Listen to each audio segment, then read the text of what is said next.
Good evening and welcome to West Hartford Public Schools Board of Education for today, Tuesday, February 20th, and the time is now 7 p.m. Cammie, would you please call the roll? Mrs. Blanks, Here. Dr. Greenberg, Here. Mr. Levine, Here. Mr. Polun, Here. Ms. Polun, Here. Dr. Thomas Farquharson, Here. Mr. Zdanowitz. And due to our inclement weather outside, our student reps are not here with us this evening. So what I'd like to do is to ask Mr. Levine to lead us in the Pledge of Allegiance. I pledge allegiance to the flag of the United States of America and to the republic for which it stands, one nation, under God, indivisible, with liberty and justice for all.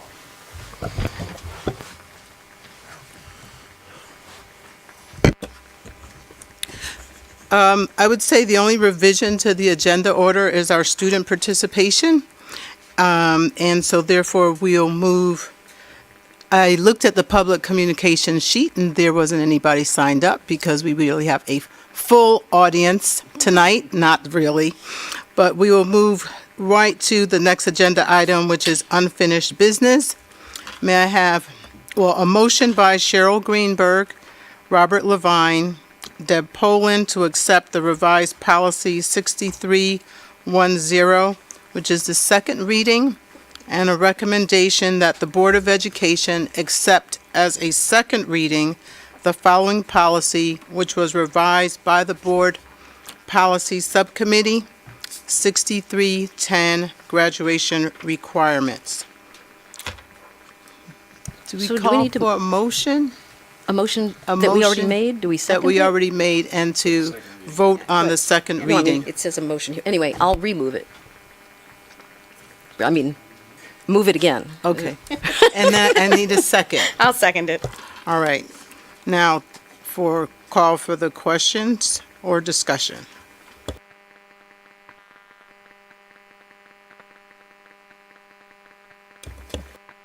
Not a question. I just want to say, publicly saying, thank you, Paul, again, for elaborating on a question that was asked the last time we discussed this in terms of how the mental health and social emotional pieces are addressed with the new requirements. So thank you for recognizing that it is a multi-pronged approach and that there are many levels that the school overall is addressing those needs. So thank you.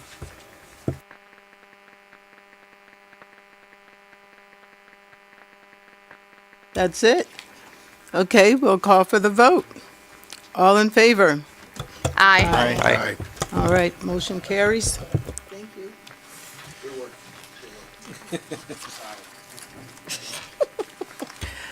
Next agenda item under new business is the proposed calendar for 2020-2021 school year.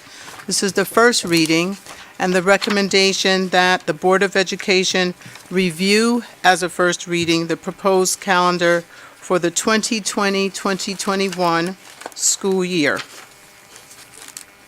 May I have a motion? So moved. And a second? Second. All right, discussion or questions? If I could quick, just to introduce this. This is actually now kind of back under the realm of board business. As you know, legislation passed for a uniform calendar. And they did it by region, so that basically by RESC region, so CREC area, all had a uniform calendar. The idea being shared services between districts, and that many teachers are also parents, and that different district vacation times created difficulties. So we followed the uniform calendar model. That is no longer law. I'll say that 95% of districts are still following at this point, but it is purely in your purview. So happy to answer any questions or on a discussion, or to go through a history of what it was like before the uniform calendar. Yeah, Tom, because I guess I've been on the longest, and I kind of remember this coming, and being a big school district, we kind of could do our own thing, and I really wasn't a fan of it, but it really wasn't, something to fall on a sword for either. But so, it was a big deal. They were trying to do it. They did it. They put through legislation, obviously, I guess didn't vote on it for law. Was it a bill? I think it became law and then it lapsed as it had like a 4-year lapse and then it didn't go back in. It took forever to be enacted, and then it was in place for like 2 years and then it lapsed. It was in place. It was only actually in place for 2 years. We put it in place once it was passed. So. Okay. It's interesting that it just there wasn't enough lawmakers that really wanted to keep this going. I think there's an element of local control that people prefer. I think that each district has its own needs that sometimes shift. I think each district has its own tradition. Some of you had questions to go through it. So the history of this, even before it became universal, the board, I would say 9 years ago, did a large poll out to the public, because this used to be one of the 4 or 5 topics every year that was the biggest. People coming in, do a survey monkey of the public and talk about what we want. And as you recall, the big driver of that was February vacation. Because in one 4-year period, 3 of the 4 years we had it, 1 year in the middle we didn't. And then the idea was, let's make a decision one way or the other if we're going to have it or not, and then move forward. And then with the uniform calendar, it kind of took the February vacation question out of the realm of question. But that is something that you could revisit, as are other parts of this. It is a question of, does the parent community have time to plan things out? I think here they clearly do. We're not talking about a calendar until the 2021 school year. The issue would be flip-flopping back and forth over time is something that I don't think is advisable, that I think people grew frustrated with in the late 2000s, is my memory. And I don't want to throw a monkey wrench in this thing, but, I was also here when we got rid of the February vacation, and there was talk about it, and we talked about having a February vacation and a smaller April vacation. And now that we're kind of in control of this again, and it might be something that doesn't even gather any steam here, but with April vacation being out further, and the reason we picked April is because we just came back after a recess in January and December. Would there be any inclination or desire to consider maybe even a March vacation? Because I remember the big deal, and I don't know why I remember these details, but the skiers were really upset. There was skiing families that, February vacation, they still go, they do the long weekend, but they were a big voice. And so is there any desire, or I'm not putting it out there, but what's the thought process, or maybe we should at some point, or that if we did a March vacation to appease both sides? I don't get a big push for a March vacation, basically because of, I think, childcare issues. I think people are used to February and April as the 2 vacations. Hartford adopted a March vacation and moved away from it pretty quickly. They had some issues with absenteeism with teachers, as I recall, but I could be wrong. But they moved away from it rather quickly. The February vacation, the argument for February vacation has been kind of twofold. Understanding the argument that we did have a December vacation. There was the argument for energy savings, which is when February vacation really came about during the Carter administration. And then there was also the argument of a break from school at a time when sickness is at its height, which it's true. I mean, this is a heavy absence time in the schools. A significant break does lead to kind of this break. So, sticking with that kind of 4-day weekend in February works for some. I have not gotten any email in the past 5 years asking for a March vacation. I know it came up a couple times, and I understand the logic of it, but there are things, for example, April break, you have the 2nd as a day off because it's Good Friday. And then you have a week of school, and then you have the break. That's something where in the past a board may have said, we're going to put that all into one extended week vacation, whereas the uniform calendar put it as the 2nd week of April, and that was kind of the reason. The only other thing I'll say that makes that the February and April vacation is April vacation has become the only time for school trips now. And so one thing is you're not getting multiple trips, not that a lot of kids necessarily could afford multiple trips, but everything's packed into that 1 week, which can be an issue for a few different reasons. Whereas if you're February and April, that's kind of a mix out. The other thing is if you're April break and you are going away as a junior, it does limit your kind of time to see a college campus before you apply when the kids are actually on the campus, which is something that a lot of people look for. So those are the benefits. I'm not arguing for it. I'm just saying those are the things that have come up. Fair enough. That's all I needed to hear. Is I just wanted to throw it out there, see what stuck. But you did bring up a good point, and since we do have purview of our calendar, I would consider talking about maybe moving April if there's any interest in it to that week of the 5th, so that you would have the Friday if it's not a big monkey wrench. Well, the good thing about this is the first reading, and the next meeting's the budget meeting, so we do have a month in between, so I can research any things that may come up, and we can put feelers out to the public if there is a strong opinion on it one way or the other. Now, mind you, doesn't have to, because Easter and Good Friday are always moving, so it's not something that we could. Exactly. This is just a opportunity that we can take advantage of. So.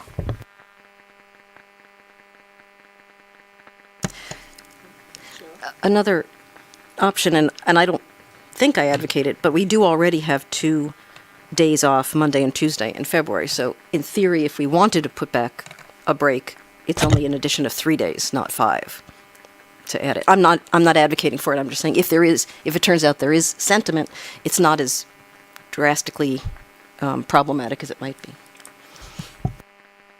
Isn't the reason you cut it, though, in part because we were getting heavy snow days? So if you added 3 days back in this example, that puts you at a dismissal in June 11th. Then if we have potentially 5 snow days, now you're at the 18th, or we've had years where 7, and you're getting into late June, and that's why you cut it. You're absolutely right. That's the piece I didn't put into place when I was thinking of it. So the other impetus for it was we came off 2 years in a row with 7 or more snow days. We had the October snowstorm, and then we had another year where we were hammered. I think we had 9 the following year, and the last day of school one year was June 26th, and we were running June into 30th that. one year, I remember. It ran really late. So it could, you know what? You're right for the students, but the seniors could have graduated earlier, and that was so that was actually the other impetus of trying to move away from that kind of risk. Because instructionally, too, like you start getting into those hotter days later in June, and it's just diminishing returns. Absolutely and things of that true. Nature. Absolutely true. And I'm a skiing family, so I certainly wouldn't mind a whole week off in February, but, I think people kind of adapted at this point. I think they have too. We've had speakers over the past couple of years. We had one speaker, I think, come forward, but I don't get letters about it anymore. Well, here's another food for thought while we have a month to sit on this too, is that I love having this back in our purview because that's where I think it belongs. Dave had brought up potentially future air conditioner considerations, and August, some of your hottest days are in August, and it's something now that we have left and right limits for, that we could start whenever we want. Just a food for thought. I'm not saying that I'm proposing it, but we have a month to think about these things.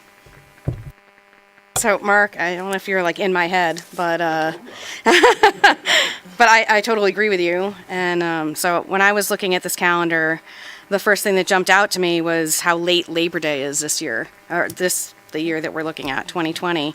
So this would be a scenario where we'd have a 3-day week and then a 5-day week before Labor Day. And I thought, well, maybe we could take the opportunity to move the start of school, give families that whole week off still as part of their summer, the week of the 24th, and come back the following week, which still starts us before Labor Day, which is what people are used to, but only adds a couple of days on to the end of the year. And you're absolutely right. The end of August is a hot time of year, and it is hotter than the middle of June or over the last couple of years. I did a little crude research today on that. So I would propose that we move the start date to either Monday the 31st or Tuesday, September 1st. I could probably support that, and I liked Mark's idea, just in this one iteration, since Tom brought it up originally. I guess the moving the April vacation up a week, where it would almost create like a winter vacation block of time, just for, again, ease of efficiencies and just instructional time and everything. Like, it's better to kind of smush it together, I think, trying to put the teacher hat on versus a day off here or 2 days off here and then another extended time off. So I'm open to starting later, like you suggested, Deb, and also moving this, because that only puts us back, notwithstanding the snow days, like to a June 11th potential dismissal, which, I mean, we're going to have snow days, I'm sure, but it sounds decent to me. I also just wanted to state for the record, I don't have a question about it, but in case any of the public is interested, the reason that Rosh Hashanah is not listed as a day off from school, and we do typically give that day off from school the first day of Rosh Hashanah, is that it is on a Saturday that year. So I don't want anyone to be nervous that we're eliminating that as a day off. So I can make up for when you come back, calendar option A, calendar option B, calendar option C with the 3. The only thing I'd want, if I could, give me a little time to send back to you, is the thought of the first day being the 31st or the 2nd, because I have to think about when new teacher orientation is and when that works out and when convocation is, because that gives us, I would prefer to start on a Wednesday, because then teachers are starting with that full week. They're in for convocation Monday, they're in at their buildings on Tuesday, and then school starts on the Wednesday. So I need to talk to my team about that, but I believe starting on a Wednesday makes the most sense for us. Can I just add? I mean, again, I am mindful of Rob's point that we don't want to add so much that we end up in July. But I think if we had to choose between Tuesday the 1st and Wednesday the 2nd, in any case, Wednesday the 2nd would be nicer, because then we'd have, as usual, a 3-day week, then we have Labor Day, which is a 4-day week, and then we have a 5-day week, so it's a nice adjustment for new students. It would, though, add then 4 days to the end of the calendar. So, which in this year's case would still put us out at the 14th, 15th, depending, which isn't all that unusual comparatively.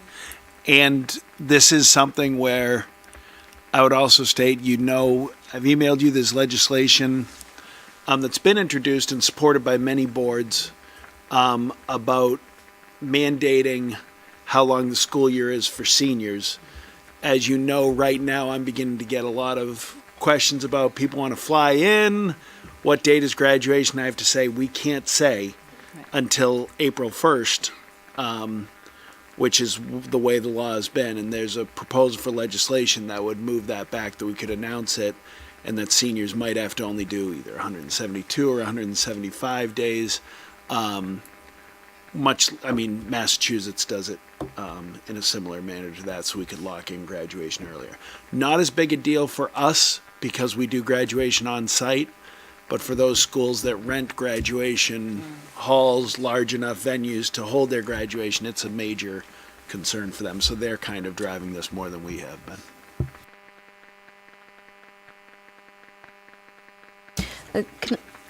Just real quick. So, Tom, you mentioned 3 calendars. What 3 are you talking about? So one, I would have this.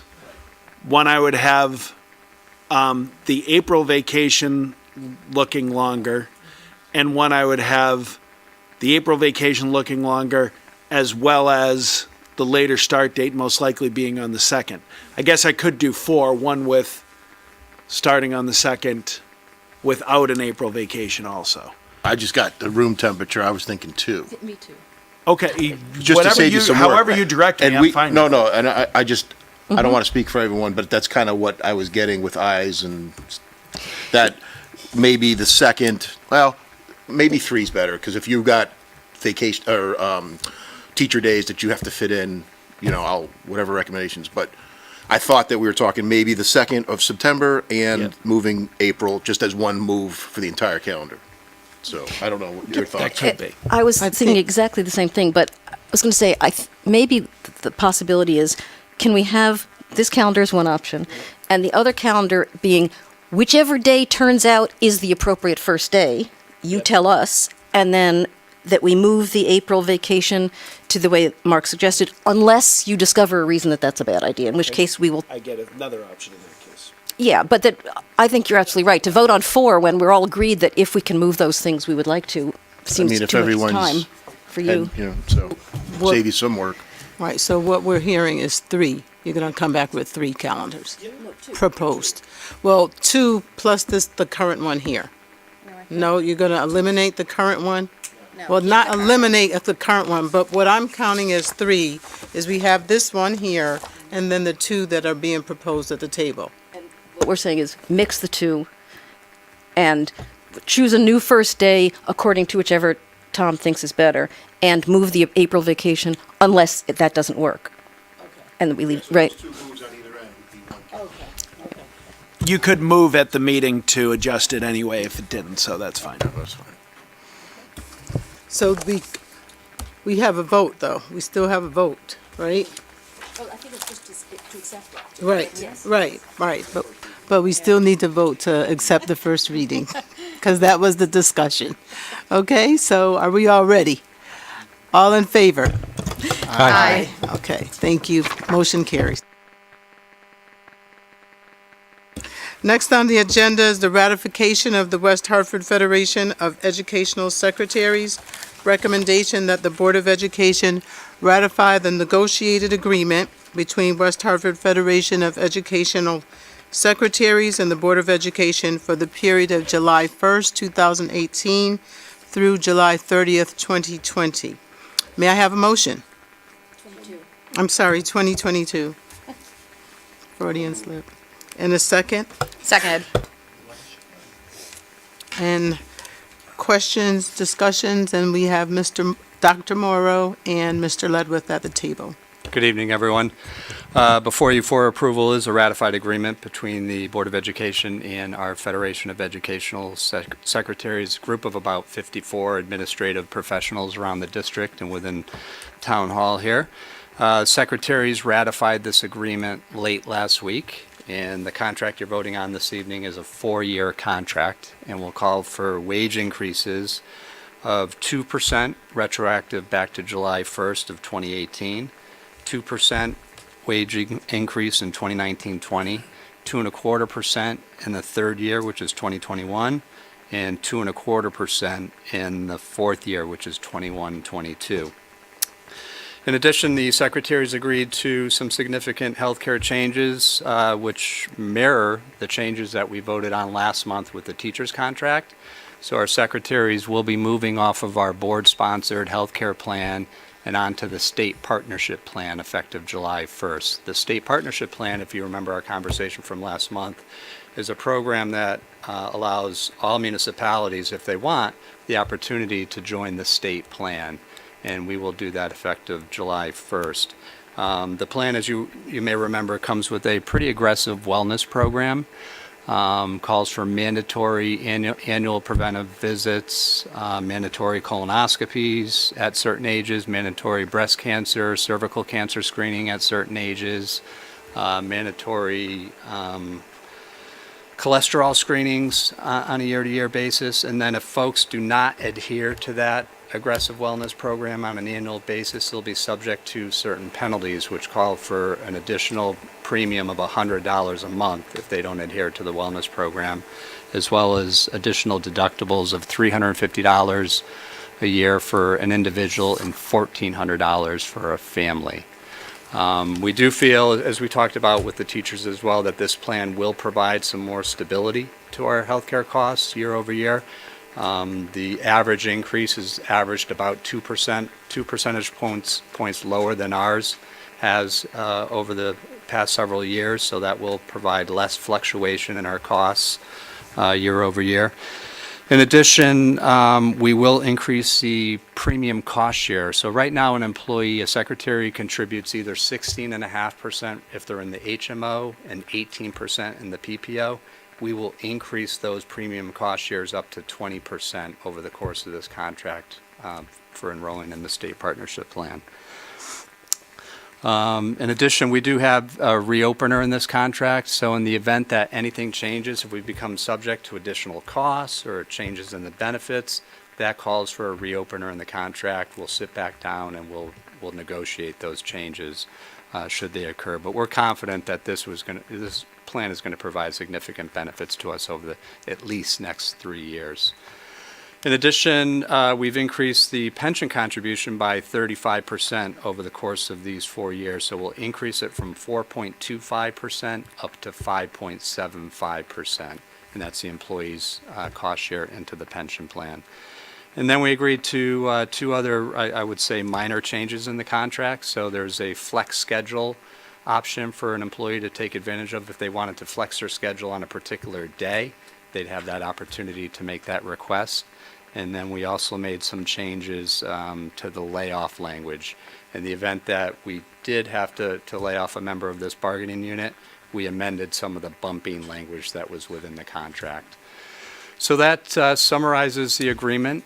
We wanted to take a moment to commend our secretaries for their efforts in helping us address two significant issues for us, healthcare and pension costs, but really more importantly, commend them for the work that they do day in and day out in supporting all of our students, all of our teachers, and all of our leaders in all 16 of our schools, and then throughout our offices here in central office. We really, it's an understatement to say that we couldn't do what we do from a teaching perspective without their support in our offices, so we commend them for that as well.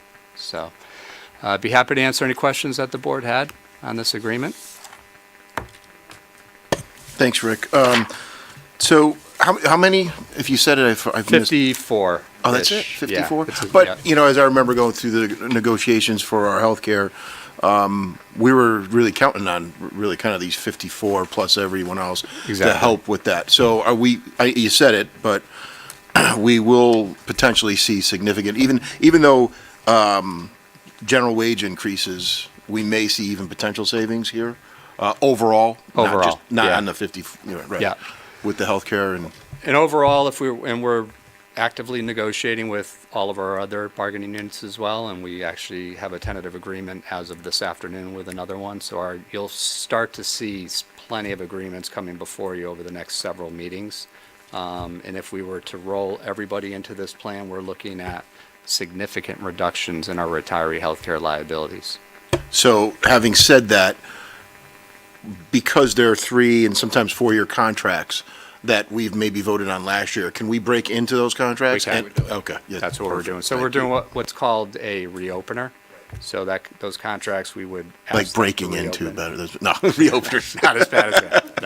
No. No, that's perfect, yeah. But then they'd have to vote on that reopener, and then you would have to vote on that reopener as well. So we'll come before you with those changes as well. Because in the long run, that's very advantageous for us, right? Absolutely. Okay. Yeah. Good point. I just have a couple of questions, and I don't fully understand. So, one is that this contract is scheduled to start last year, so it's retroactive. So can you just remind me why that is, why we're not starting in July of 19? So this contract, the last contract expired on June 30th of 2018. So anything that we do with this new contract has to go retroactive to the end of that last contract. So they've been working without a contract for a year? They have, yeah. Okay. So what happened is we did meet in May and June a couple of times. And then we also, at that point, we knew we were sitting down with the teachers and we knew we could be talking about some kind of healthcare change that would involve the state partnership plan. So we tabled these conversations until we knew where we were going with the teachers. Okay. And then we sat back down at the table and really hammered this deal out really quickly. Okay. To their credit. Thank you. I didn't understand whether this was reopen or two. Yeah, Or, okay, yeah. that makes sense. Yeah. And the second is, since it says that the negotiations were between the secretaries and the Board of Education representatives, who were our representatives? Who negotiated this on our behalf? It would be Andy, myself, and Chip. Okay. And Chip couldn't make the meeting tonight. Wasn't pointing fingers. I was just asking. Okay. Thank you. You're welcome.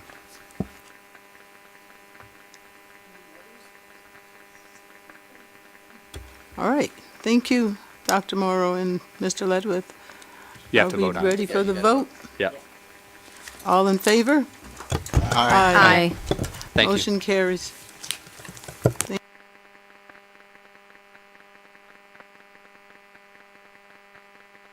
Next agenda item is staff communications and reports. Superintendent's report. Superintendent Moore.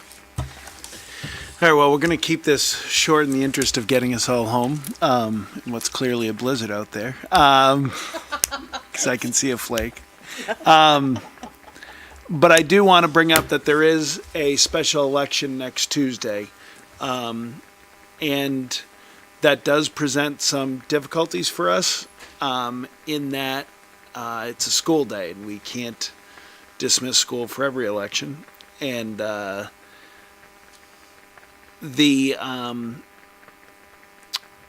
we've worked a security plan out. I want to thank Dr. Morrow, Eric Dempsey, Bob Palmer for their leadership in this so that voters are kept in a separate area. And I just, we'll have security in the buildings, we'll have designated areas, designated parking. But I do want to caution, if there were a swell of voters showing up, depending on the place, depending on the timing, if it was recess or something else, this is a regular school day for us, and the safety of our kids is going to be the first priority at that point. So that's all. Real quick on that, because we haven't done this in a long time, right? It's been a while. And I just thought of, and we had changed it, and you guys had the handicap parking at KP was very difficult, and the way in, the sidewalk was all ripped up and such like that. And even though there's handicap parking there and it's a school day, there are still some handicap personnel that really could use that front entrance loop. And I know it's difficult at school times, but we'd just like to make it as easy as possible. And I know there's security involved, but you know, with a good security over there at the loop, let them in, you know what I mean? We're trying to make it so that it's actually a different location entrance all together. Yeah. So people, if they're going that way, they're going the wrong way, we'd have security there to redirect them. Just It's to actually make right sure. off the, Yeah. oh, perfect. South. Just to comment on that as well, many people don't know this, but if you are a voter with a disability, particularly a mobility issue, you can ask the election moderator to bring a ballot out to your car, and then you don't even have to get out of your car in what might be a snowy, icy day. And Tom, just for a clarification, just with the securities that we've installed in terms of the man trap and some of the other things that Mr. Dempsey has come to the table and discussed. And I know this is a special election and we're sort of in the midst of winter, but is there ever a time when we have an overflow of voters and we can contain them since it is a school day? Yeah, we try to, as best as that polling place can operate, we try to keep it in a separated area. And trust me, we go back and forth with the registrars over what's requested and what we say we can't. I mean, it's a negotiation. We say we cannot do that because we can't have people with unfettered access to the school. We'll have security in place. We try to make sure there's a door area when available where that door can be locked. And if that doesn't exist, at that point, we'd have security located at that place the entirety of the day. But it is a unique day. I won't pretend otherwise. We try to make sure that the voters aren't going through our buzzer system area because our office staff couldn't handle that kind of volume coming in and going through. But there are some unavoidable dual use areas, so. And if I may, to piggyback off of the dual use areas, how is it accounted for those voters who may need to use the restroom? Is there security there as well? Yes, and that's something that's come up before, and we've never had an issue. We've said to somebody, no, you can't use that restroom in that area. But again, it's held within a certain area. We have said to somebody wandering, no, you can't come down that area. So yeah, that's all taken care of there too.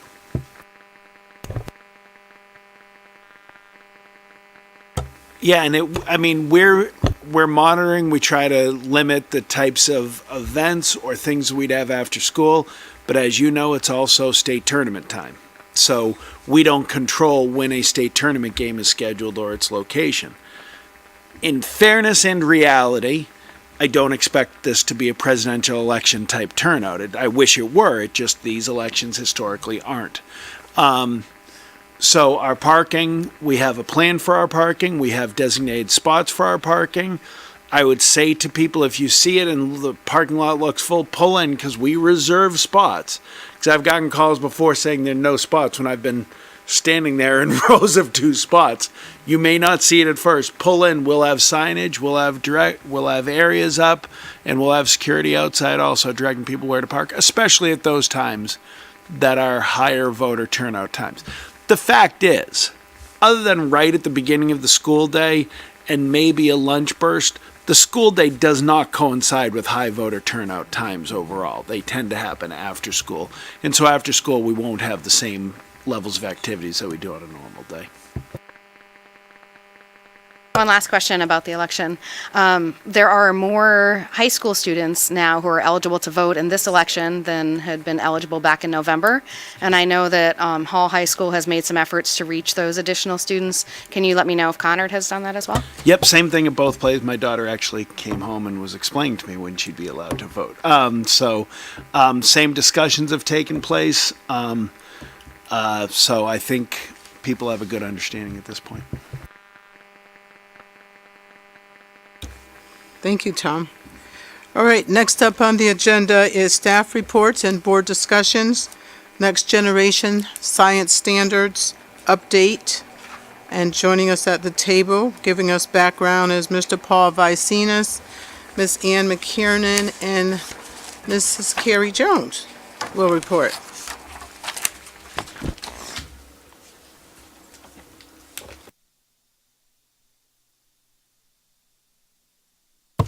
So good evening and thank you.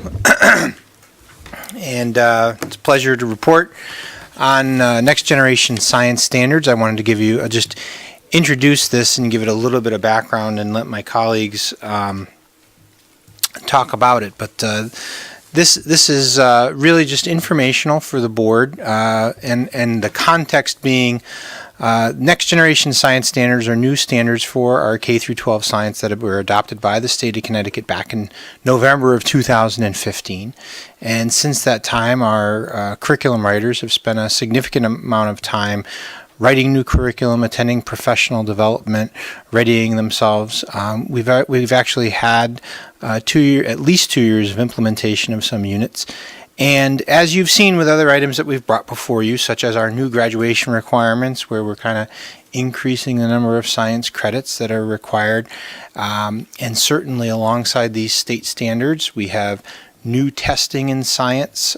So our state testing system will align to these new standards this year. It creates a change in the tested year, moving science testing from grades 5, 8, and 10 to grades 5, 8, and 11. And the state's learned its lessons, not trying to test the same cohort of students twice in a row. So there's been a little bit of a reprieve on testing for that current group that will undertake the testing this year. And in addition, one other thought that just escaped me relative to kind of the importance and the overlay of this. But we want to make sure that you have a thorough understanding should any questions come to you, and have faith and confidence and provide the public with information about the work that we're doing. I want to compliment Ann McKiernan and certainly Carrie Jones, and I'm going to let Carrie do a big part of this presentation because she's taken an active leadership role at the elementary level, working with Mary Listini and with all of our townwide curriculum specialists. But really, Carrie's been out in front helping our teachers to understand these new standards. And we're excited to present to you and share that information and take your questions. So without further ado, I'll attempt to make my computer work. So good evening. So there's a key concept, and it sounds scientific. Our new standards that have been adopted by our state are three-dimensional. And what this means is that the new standards are not just about content, what you see in orange there. I think when we thought about science with our previous standards, we thought really about what students need to know in science, kind of the traditional science that all of us were raised with. And what these new standards do is really think about three-dimensionality in science studies. So what do we mean by that? So we have still disciplinary core ideas, what's being studied. That's very clear, and as Ann will talk about more in detail in a bit, those really haven't shifted all that much with these new standards in terms of we have some of the same concepts being studied. What's shifted, though, is this idea of science and engineering practices that guide how this content is being explored by students. And again, we'll talk in more depth about that as we move forward. So that what students are doing in science is a key shift with these new standards.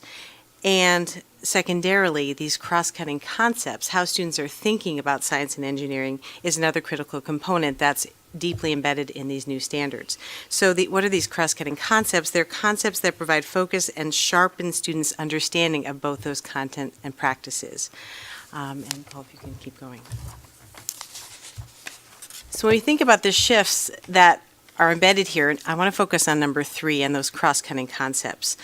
So what these do is they really think about students and the lenses at which they think about science. So things like systems and stability, scale, proportion, quantity, systems, structures, and functions. These are big ideas in science. So an example at the elementary level, because I have to think about it that way as an elementary educator. Structure and function. When I'm thinking about that concept, I'm seeing it when I'm thinking about beavers and ecosystems. The structure and function of what they do in an ecosystem. I'm thinking about it when I'm designing a home to withstand natural forces like wind and rain. I'm thinking about structure and function when I'm thinking about the shape and function of bees' bodies in pollination. So it's a cross-cutting concept no matter what I'm studying as an elementary student. And as a high school student, I might be thinking about something like scale and proportion. When I'm thinking about life sciences, when I'm thinking about engineering design, I'm thinking about scale and proportion no matter what I'm studying in science, no matter what grade I'm in. So these new standards really help us in thinking about having a guiding set of principles that focus our studies in science and really help students think about these big ideas across K-12. And that's a really big shift for us in science. We're not just thinking about that isolated physics class or that isolated plant growing experiment in a first grade classroom. We're thinking about these big ideas of science. And the hope is that with these big ideas in place, we'll inspire students to think about science and engineering as a long-term area of study and hopefully as a career in the future.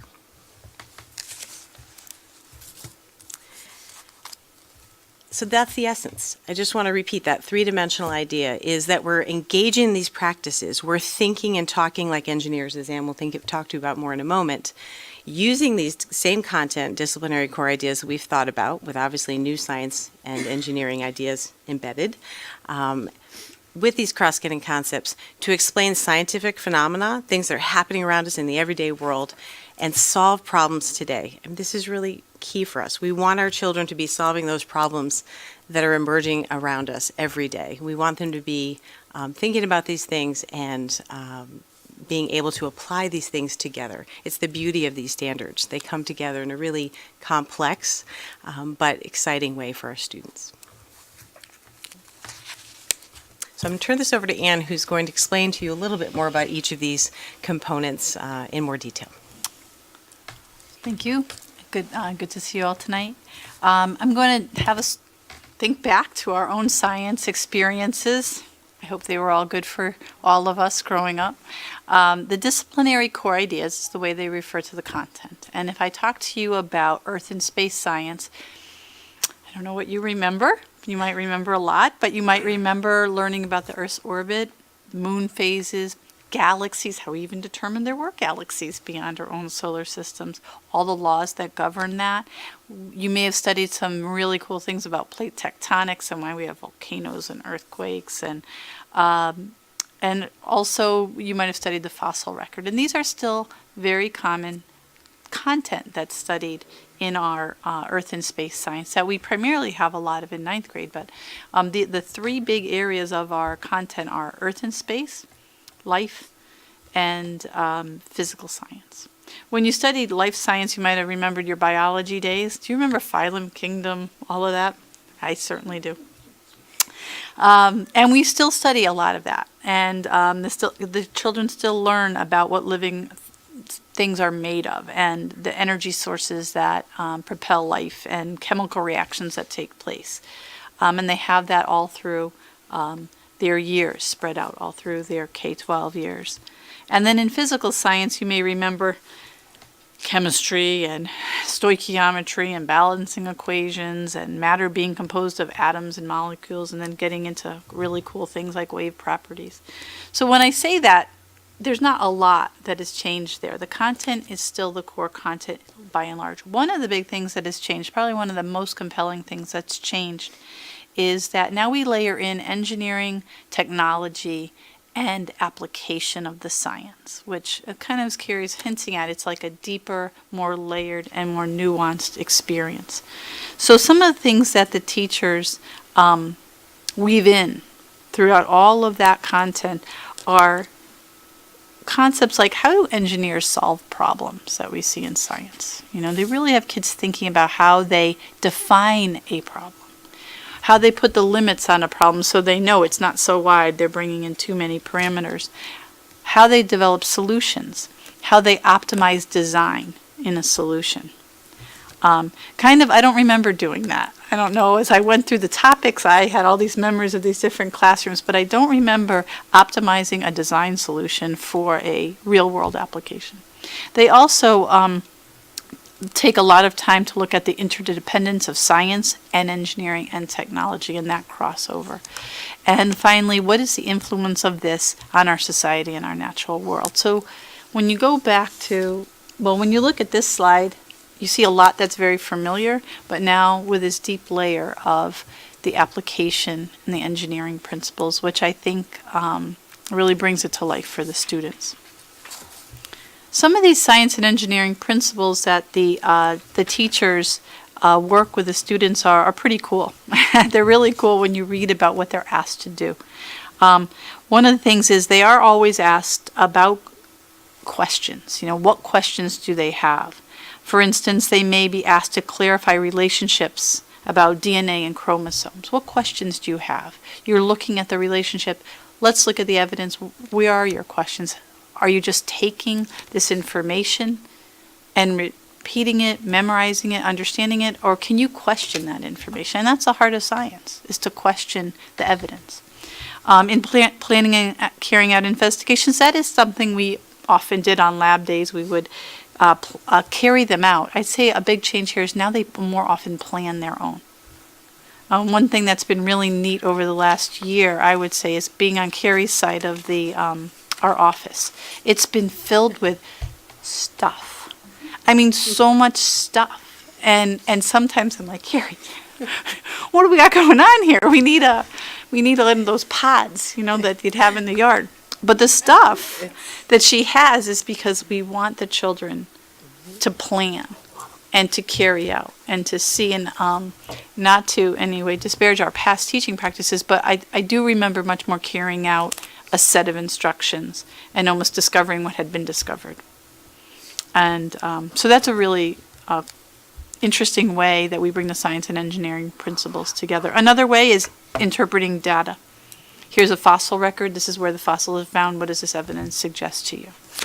Other examples, developing and using models. Use of models is a very big part of the standards now.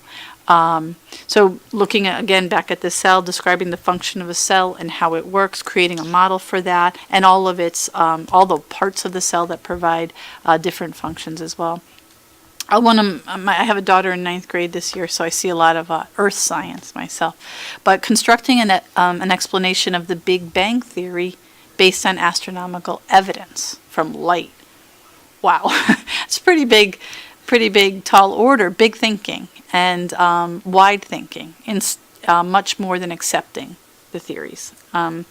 Also in engaging in argument for evidence. And in the last three, I think you're going to hear a lot of crossover with cross-disciplinary work. So engaging in argument from evidence is something that we talk about all the time in social science, in English language arts. We're always saying, what does the evidence say? What did the literature say? Why do you think this? Point to the phrase, point to the passage. And here again, in science, evaluating the evidence and supporting claims for maybe changes in the environment. It might be changes in the environmental condition. Did that cause extinction of species? Is it creating new species because of that? So I think that's, again, deeper, richer thinking. The use of math is very important here, and we see a tremendous amount of mathematical thinking for predictions, for models, for computational thinking. I recently was trying to help with Kepler's third law of orbits. Wow, it's pretty hard stuff, but that's another example where the kids will use their mathematical thinking to explain how a satellite stays in orbit. And finally, obtaining and evaluating communicating information. There is a heavy emphasis on critically reading scientific texts to determine a central idea. And you see that same emphasis across all of our content areas, really. I'm hoping that as we deepen our understanding and get better and better at this, we can look at these skills across the disciplines in a more skillful way each year. Thank you. So I'm going to segue to a brief next slide, but this looks like it might be just limited to secondary. First graders are scientists and engineers. One of our first grade units, students are light and sound engineers, creating film animation, sound and light engineering. They're studying light and sound waves, and they're designing sound and light patterns with animation and film engineering. So first graders are engaged in these practices as well. They're doing so in an exploratory manner. So I walked into a first grade classroom a couple weeks ago, and students had, yes, some of that stuff, Anne, red plastic cups, elastic bands, and we're looking at vibration and sound with elastic bands and basically designing their own experiments, not just following a teacher's experiment, and looking at the difference of vibration and sound, in the end to apply it to this engineering design project. But the teacher said to me, who's been around for quite a long time, this teacher, one of my dear friends at a school in town, and she said, I'm doing this totally different than I've ever taught science before, and look at this. It was just engaging, hands-on. Every child, children whose English was still being developed, to children who have English that is mastered, children who, with all learning profiles, were engaged in the study of sound and are going to be able to apply that. Authentic discussion, questioning, how are we going to use this, how are we going to make a decision, exciting. So there is an exploratory excitement around this science and engineering practice, simple objects used in many cases, and it's what are students figuring out today. not just what are they replicating, what are they figuring out, is really the key question that we have going on in science. What they're figuring out is not just completely random. So those paper cups are not just random pieces. They're geared towards performance expectations we have at all grade levels. These are designed in the standards by grade level bands. So K2 you see here, 3, 5, 6, 8. So we make a determination as a district of how we want to position these performance expectations, at what grades, and certainly they are in secondary, a little more defined by course expectations. But I thought this was a great example here. In this example, you can see it says at K2, we expect students to be able to draw a simple sketch to illustrate the shape of an object and how it helps it function to solve a problem. And so we see this in first grade, where students are looking at how we can look at examples from nature to help us solve human problems. So Velcro came from a design from nature. So the idea of Velcro. So students look at these designs that we've, looked at nature's designs, and created human things to help make our lives easier. And so one student has a picture of a bee, and so it's just a simple design in first grade, and how the parts of the bee, in the back of the bee, serve as a really effective pollinator. So when we have a problem with not enough bees, can we as humans potentially help solve that problem by designing our own pollinators? And the student created a design to create a human pollinator if we didn't have bees around. First grade. So I think it's just important to see that we have performance expectations, we have standards that help us frame this work. They kind of put, as Paul would say, our fence posts on the work, but within that, lots of room to explore, create, and have curiosity in these new standards. So we're excited about them. It's a lot of work for our teachers. I would like to say, on behalf of our science department supervisors, Mary Listine, our town-wide curriculum specialist for science, all of our curriculum designers, teachers who've been involved in this work in design and learning. It's been, it's learning. We're taking what we've known and we're shifting it. It's not an easy shift in many ways, but once you see the students' faces, we have teachers engaged in the work, and once they get excited, it's kind of one of those things that's building momentum, and we're excited about the work, and we will hope to see it in student results down the road. I'll just add one more thing. I do want to acknowledge Dr. Tim Kessler and Mike Rollins, the high school secondary supervisors on both sides of town. They've worked, very diligently with large teams of teachers, primarily over the summer, and kept really good records of how far they've gotten, and the curriculum's really taking shape. And I would say one last thing, they looked a lot at should we change where the content occurs, especially in the high school. And after a lot of long, study, we actually came to the conclusion that the current procedures, the current structure will serve our needs very well. It's changing to these interdisciplinary practices, these scientific practices, science and engineering principle practices that are going to make the biggest difference. So I just wanted to acknowledge those two, as well as the entire science department. You see, they thought I forgot Mike and Tim because I didn't mention them. I was saving Mike and Tim for my concluding remarks, which was to say a couple of things. As I was mentioning, science is taking on greater importance, and I think hence you see some of that shift to standards. We will be seeing a new science assessment this year. We feel very well poised and well positioned for this work. We've been implementing this in grades 1 through 4, 6 through 8, and again, content hasn't really shifted dramatically at 9 through 12, with the exception of greater emphasis on technology and engineering, and it's a lot more of the pedagogical approach and the inquiry-based learning there. Mike and Tim have been instrumental, as they've been on different panels, having a leadership within the science community here within the state of Connecticut, both for our new assessments and for implementation of our standards. So we're very excited. We feel this is an important change that's going to help with our students.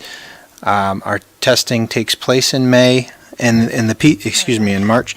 The piece that I wanted to mention was that science will also have a more prominent role in our state accountability system, which you may know as the district performance and profile report that we report to you on annually. So previously it wasn't really counted in there other than for participation, and now for the first time it will count in there for student performance. So that concludes our report, pending your questions and any discussion.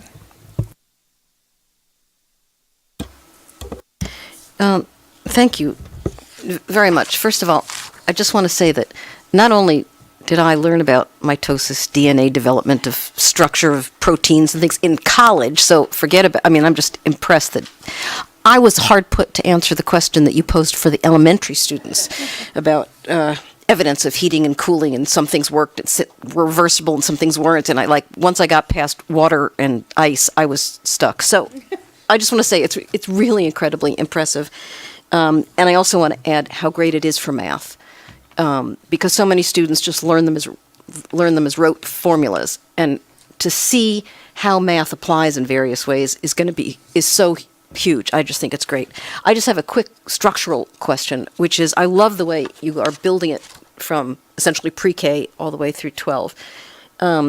So is there a mechanism by which you can take kids who come in later and give them some of the background that they're going to miss, essentially, and how do you bring them up to speed? Or So it's a great question, and I think one of the big, when Carrie talked about that three-dimensional design, that'll answer some of that, because part of the effort is really not so much this content focus on, okay, if I miss the unit on mitosis or what have you, it's that cross-cutting concept. So Carrie mentioned several, but if I picked any one of those cross-cutting concepts, the idea being that concept, whether it be structure, for instance, how things are structured, I can study that through this content here in grade 1, but then I study it through this content in grades 2, 3, all the way through 12. So at the end of the day, we're trying to teach some of these big ideas that are those more of those generalized concepts, as opposed to just, do I know how photosynthesis works? Do I know how this works? It's those larger scientific ideas combined with those science and engineering practices, in terms of, I know how to formulate a question, I know then what the different inputs to that might be, and how I might go about designing some form of a study or research in order to get that question answered.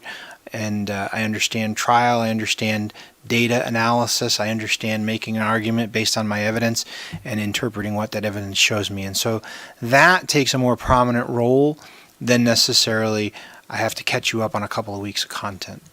well, that's exactly what I was wondering. I mean, I thank you. So if you come in 8th grade and everybody else knows how to ask the right questions and design experiments, but you don't because you haven't done it yet, is what you're saying that you essentially teach the same process each time, and so they will get it, they just will get it a little later than everybody else. Absolutely, and the integration of some of those skills across our different disciplines, that using evidence to inform argument, and we have a buzzword, informational literacy, and doing more of our nonfiction writing, and being able to make interpretations from graphs, not just in science class, but in our social sciences and other areas. It's an area where it all aligns and is the larger effort in terms of the skills we're trying to teach students that go beyond just facts and numbers.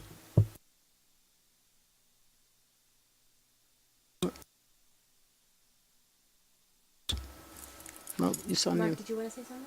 No. Okay. I will. So thank you very much. Very wonderful presentation, informative, and even reading the information that was printed for us was very helpful as well. So I commend what's being done. I'm really glad to know that moving forward it's going to be a three-dimensional approach. I like looking at things in a holistic way, and the two pieces from your PowerPoint, I wrote down one of the points of obtaining, evaluating, and communicating information. That really holds true, and I'll speak on why in just a moment, and also encourages authentic discussion, questioning, and reasoning. I think that's really important as well. And the reason why I think it's important, sidebar, when I think of myself and my generation, and I think those of us that are older as well, we didn't grow up with the advances in technology that our young people are born into today. I think when I was growing up, the big thing was a pager, and then it grew from there. But our kids nowadays, cell phones, that's second nature to them. And I think, unfortunately, for many of them as well, when it comes to communicating, that is their preferred mode of communicating also. And when you try to engage with them person to person, many times there's minimal eye contact, they're speaking in shorthand, you say something funny, they say LOL, you just want to say, just laugh, sweetheart, it's okay. So I think it's important for us to provide as many opportunities as possible to allow our young people to think outside the box, to think in a well-rounded perspective, and to engage in discussion and conversation. So the topic in terms of science and the advances of technology in terms of the curriculum, I was kind of bracing myself like, uh-oh, are we going to continue to enable this? We only talk via computers, and we only talk in writing, but I again, those 2 points that I read that were on your PowerPoint about the communicating, about evaluating, so glad that that is integral rather in the material, and I hope throughout the curriculum that's something that is encouraged of our young people. I think human connection, that's something that you can't buy, you can't sell. That's something that has to be preserved within our school system. I think that you've hit on something that is something we're deeply conscious of in how do we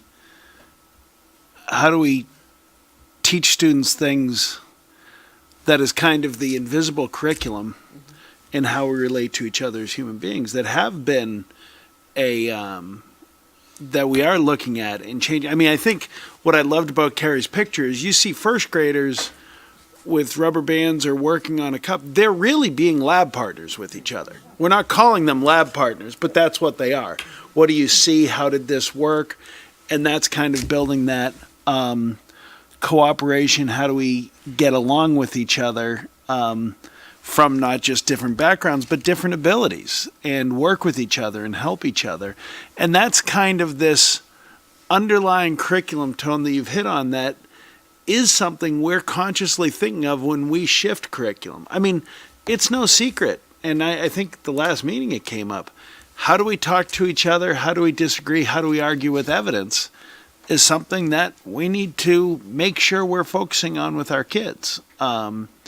Because, you know, everybody's struggling with it. And it's too easy for our kids to only get the information they want to get, as opposed to being exposed to information they may not want to have. But what do you do with it when you get it? What do you do with evidence that makes you question your previous belief? And that's the whole magic of this science piece, I think, that, okay, well, you thought this, but what happens when you get this now?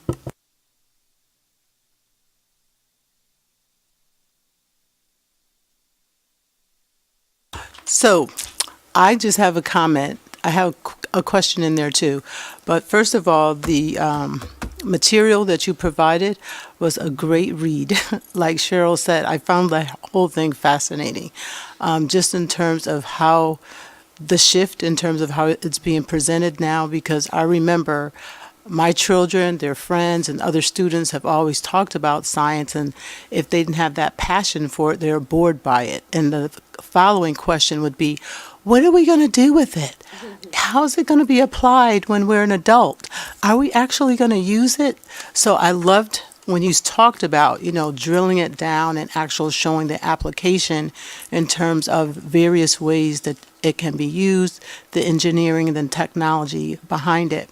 And as you were talking at the table, I was thinking about this. I know that a number of our students are engaged in a number of other extracurricular activities, theater, music, orchestra, other types of clubs that they're in.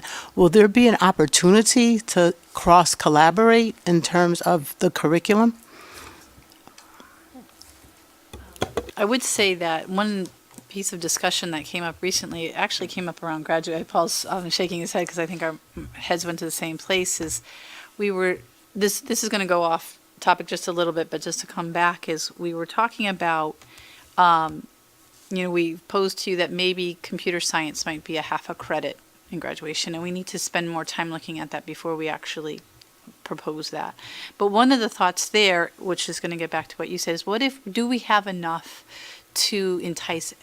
offerings in computer science and technology to entice all learners and kids with interest? So we talked about, should we be looking at some point to develop things like music technology kind of classes, theater technology kind of classes? And so I think it kind of goes to your your point that when we can bring you in through the interest that you love, whatever that may be, I personally was amazed when I learned about cryptography and how the social scientist in me would just love to figure out how to decode all of the messages that we need to decode to win a war.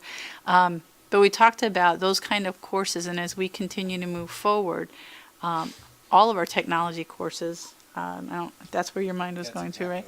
Was, when we have the day where we feel that we have a good number that will bring in the music child, the theater child, the social science child.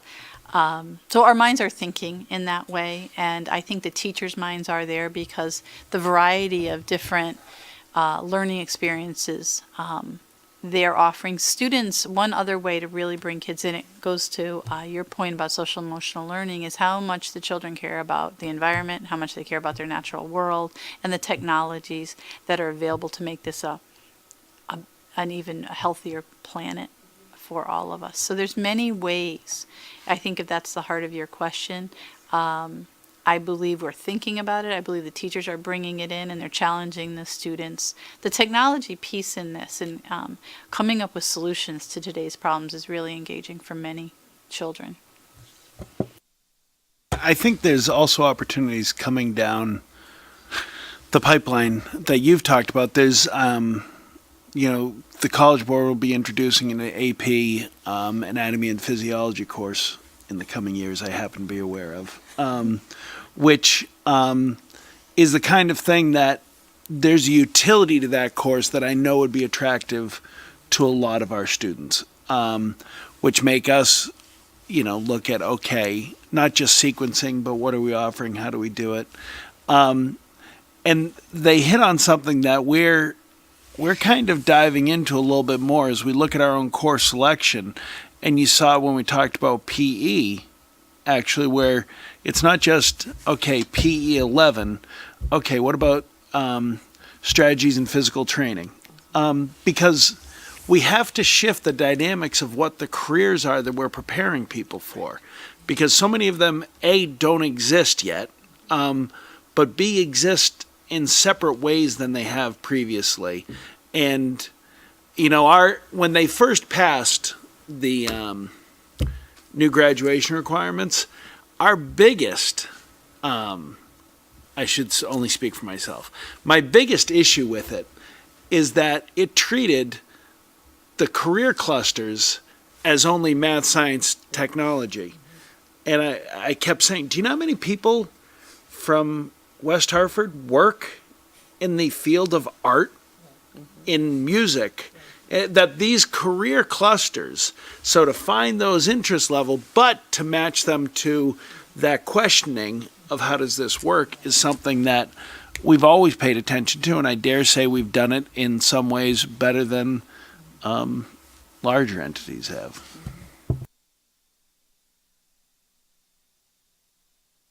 I just want to give a shout out. As you know, we have Seesaw, and my youngest daughter, who is in second grade, I have been able to witness them work on these projects that you're speaking about. And it's so wonderful to see them through experiential learning about these topics, again, not just by reading it or watching it on YouTube, but actually seeing it happen and using the blow dryers to see how strong their house is going to be. If it's going to, was that you? Yeah, well, good one. So It worked. They were all excited and into it, so it was great. So your work is coming into action. So thank you.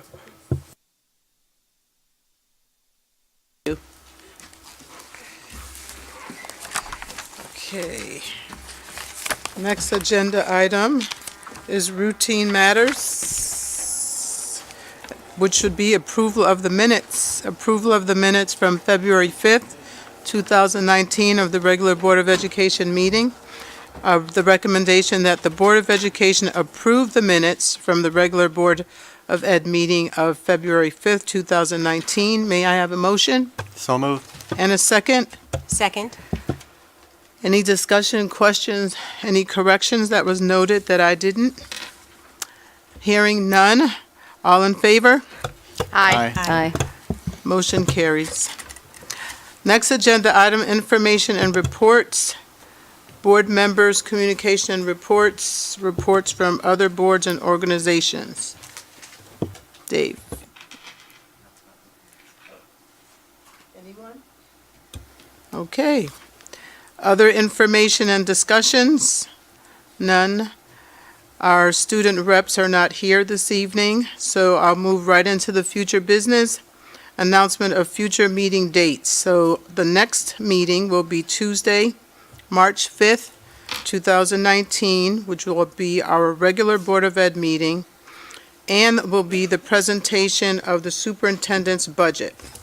Here, in this room, room 314, at 7 p.m., followed by Wednesday, March 13th, 2019, will be our budget workshop, the first one, at 7 p.m., again here in this room, 314, which is also called the Legislative Chamber, followed by the third meeting, which will be held Tuesday, March 19th, 2019, which will be our regular Board of Education meeting at 7 p.m. here in this room, 314, followed by Wednesday, March 27th, which will be a Board of Education public hearing at 7 p.m., followed by a budget workshop number 2 here in this room, 314. But we were also talking about moving it, Tom, to Charter Oak, if that would be. No confirmation. It hasn't been addressed yet. Oh, okay. All right. So that, okay. So right now, it's Wednesday, March 27th, 2019, public hearing at 7 p.m. in this room. Any requests for future agenda items?